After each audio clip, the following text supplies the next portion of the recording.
guud ahaan waxaan rabaa inaan u mahadceliyo shacabka Soomaaliyeed oo runtii iska kaashanaya yar iyo weyn gaar ahaan reer Muqdisho iyagoo ka xun wixii dhacay haddana inay u istaageen runtii dadkooda inay u gurmadaan aad iyo aad baan ugu mahadcelinayaa intii dhimatay Allah u naxariisto way ku shahiideen shahaadadooda Allah u aqbalo inta dhaawacana Ilaahay ha inoo caafiyo inta kadib kuwii waxaan sameeyay Ismail hayn marna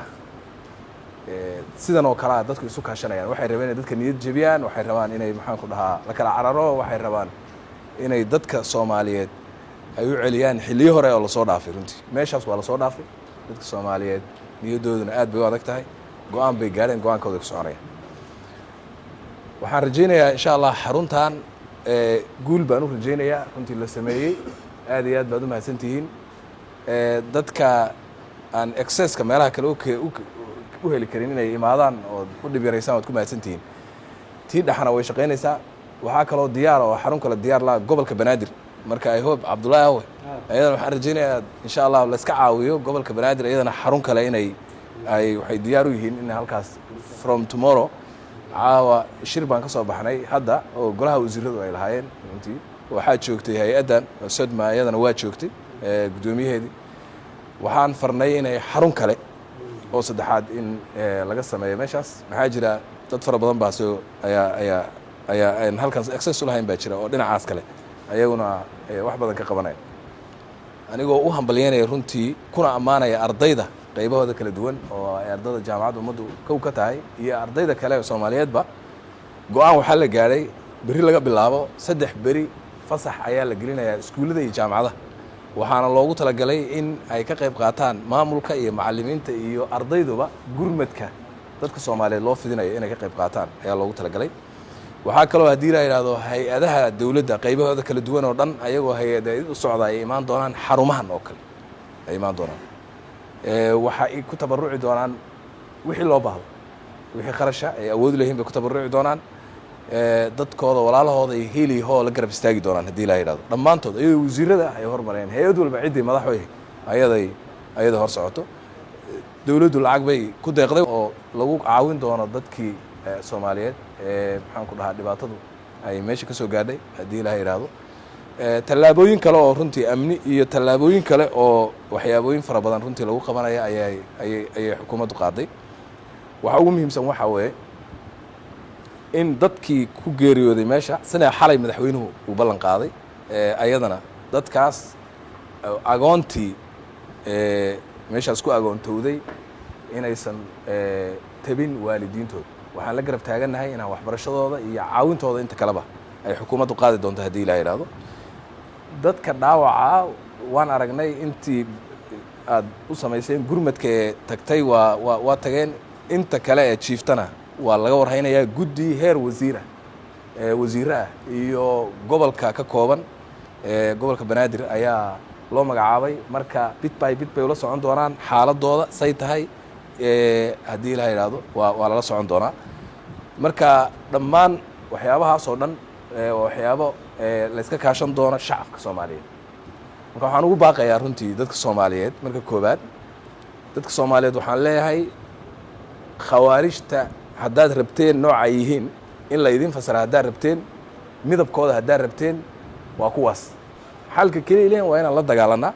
xalka kaliya ilaahay waa inaan iska xoreynaa sidaa darteed dagaal baa ku socda markaan furumihii looga soo adkaaday sidaad idinkuba ogtihiin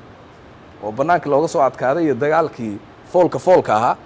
ayay inoo soo daba mareen oo ay leynayaan oo ka argoosanayaan hooyada iyo dhallaanka iyo odayga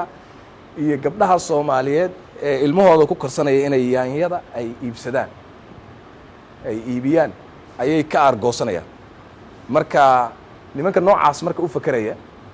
oo dhaqankooda uu sidaa yahay waxaan ballan qaadaynaa in loo aargudo dadka Soomaaliyeed waa loo aargudaya dalkana go'aan aan ka soo noqosho lahayn waaye nimankaas dalka in laga xoreeyo marka xanuun baan maraynaa shacabka Soomaaliyeed waxaan leeyahay aan ugu baaqayaa sabir iyo deganaansho iyo dulqaad inay u yeeshaan dagaalka socda waxyaabaha inaga soo gaaraya waxaan rajaynaynaa muddo kooban inaan ku noolaano waddankeenna oo aan qarax lahayn, waddankeenna oo aan dil lahayn, waddankeenna oo aan meeshaan rabno si xora ugu socon karno, ugula noolaan karno, innaga oo awood u leh inaan adduunyada la simanno, innaga oo awood u leh in xukuumaddu ay bixiso waxbarasho iyo caafimaad iyo inay infrastructure iyo dhaqaale iyo horumar inaan gaarno haddii ilaha ihahdo. intaba waxaa caqabo ku ah khawaarijta. dhammaan shacabka soomaaliyeed ama dalka ha joogaan ama dibadda ha joogaan waxaa la rabaa inay solidarity iyo isu hiilin iyo isgarab qabasho inay yeeshaan, inay ku soo daysadaan dhallinyarada yaryar ee saacaddan soo jeeda ee jaamacadaha dhigta ee u diyaarsan inay caawa dhan u soo jeedaan. kuwii maantoo dhan gabdhaha soomaaliyeed ee maantoo dhan biyaha iyo raashinka ya ayagu jeebkooda intay ka soo gadaan qaybinayey oo dhaawaca la garab taagnaa iyo dadka tabaalaysan in lagu daysado, in lagu daysado hay-adaha ay ka mid yihiin dee hay-adahan hadda halkan taagan oo dhan oo runtii ayagana waxaanoo dhan qabtay ilaa haddana taagan inay caawo dhan u taagnaadaan, inay u adeegaan dadkooda, inay ku daysadaan kuwa berri bilaaban doona. dhakhaatiirta waan ammaanayaa, way mahadsan yihiin, laakiin markan waxaan ka codsanaynaa inay volunteer muujiyaan. kuwa private-ka leh waxaan rajaynaynaa inay private-kooda ku qaabilaan dadka walaalahooda ay ku daaweeyaan. sometimesna inay yimaadaan oo meelaha qalliinku ka jira ay yimaadaan oo ay volunteer noqdaan oo ay sameeyaan aan ka codsanaynaa. dadkeenna dibadda jira daawadayaal inay noqdaan lama rabo. dagaal baa socda, dalkooda inay ku soo contribute gareeyaan, inay ka qayb qaataan, inay badbaadiyaan dadka ayaa la raba. abaaraa dhacay waanu qaylinay, waxaan lahayn badbaadiya.